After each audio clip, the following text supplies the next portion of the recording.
ከ1940 ጀምሮ ክርስትናን በደስታ የተቀበለች ከሁሉም ማህበረሰብ ጋር በሰላም አብሮ በመኖር የታወቀች ለሀገርና ወገን በትምህርት ዘርፍ ፊደል ቀርጻ ስርዓተ ትምህርት ነድፋ ከፊደል እስከ መጻሕፍት በማስተማር እንደ አንድ የፍትህ ተቋም ሆና ያገለገለች በስነ ምግባር ሀገር ወዳድ ሩህሩህ ሙሉ ሰብዕና ያለው ዜጋ ያፈራች በኪነ ህንጻና በኪነ ጥበብ እስከዛሬ ድረስ ዓለም በአድናቆት የሚጎበኛቸውን ለሀገራችንም በቱሪዝሙ ዘርፍም ከፍተኛ ገቢ የሚያስገኙ አብያተ ክርስቲያናትንና ገዳማትን የስነ ጽሑፍ ጥበብ በቅርሳቅርስና አካባቢ ጥበቃ ረገድም ሺህ ዘመንን ምዕት ዓመታትን ያስቆጠሩ ጥንታውያን ቅርሶችን ያስገኘች በሀገራችን የተፈጥሮ ደን በሚመናመንበት ዘመን የተፈጥሮ ደንን በመንከባከብና በመጠበቅ ረገድ ከፍ ያለ ሚና የተወጣችና የምትወጣ ቤተክርስቲያን ናት።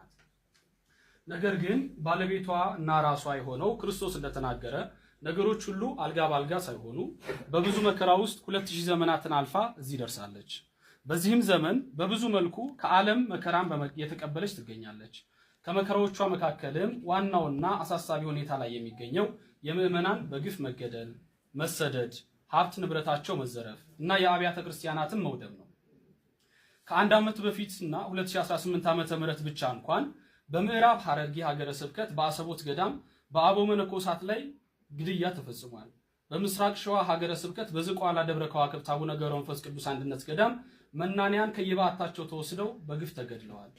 አሁን ደግሞ ችግሩ ተባብሶ በምስራቅ አርሲ ሀገረ ስብከት በሽርካ በሆሎንቆ በመርቲ በጉናና በአሰኮ ወረዳዎች በምዕመናንና በካህናት ላይ ተደጋግሞ የተፈጸመውን ግድያ ማንሳት ይቻላል። በዚህ ወር ግንቦት 23 2018 ዓ.ም በአሰኮ ወረዳ በተፈጸመው ጥቃት በርካታ ምዕመናን ተገድለዋል፣ ታግተዋል። በሺ የሚቆጠሩ ምዕመናን መኖሪያ ቤታቸው በእሳት ተቃጥሏል፣ ንብረቶቻቸውም ወድመዋል፣ ከቀያቸው ተፈናቅለዋል። 101 ዓመት ያስቆጠረው የጠለታ ቅዱስ ገብርኤል ቤተክርስቲያን ተቃጥሏል። የካራ ኩፍተና መድኃኔዓለም ቤተክርስቲያን ተዘርፏል። በዚህ ምክንያት ብፁዕ ቅዱስ ፓትርያርኩና የሀገረ ስብከቱ ሊቀ ጳጳስ የሐዘን መግለጫ ሰጥተዋል።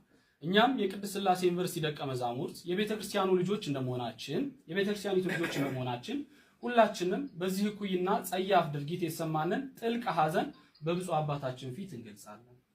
በትጋት ልናገለግላት የምንማርላት የቤተክርስቲያናችን ጉዳይ ይመለከተናል በማለት ከዚህ በመቀጠል ለብፁዕ አባታችን ያለንን ጥያቄ እንደሚከተለው እናቀርባለን። ብፁዕ አባታችን ሆይ ይህ በቤተክርስቲያን ላይ ተደጋግሞ የሚፈጸመው ግፍ ምክንያቱ ምንድነው?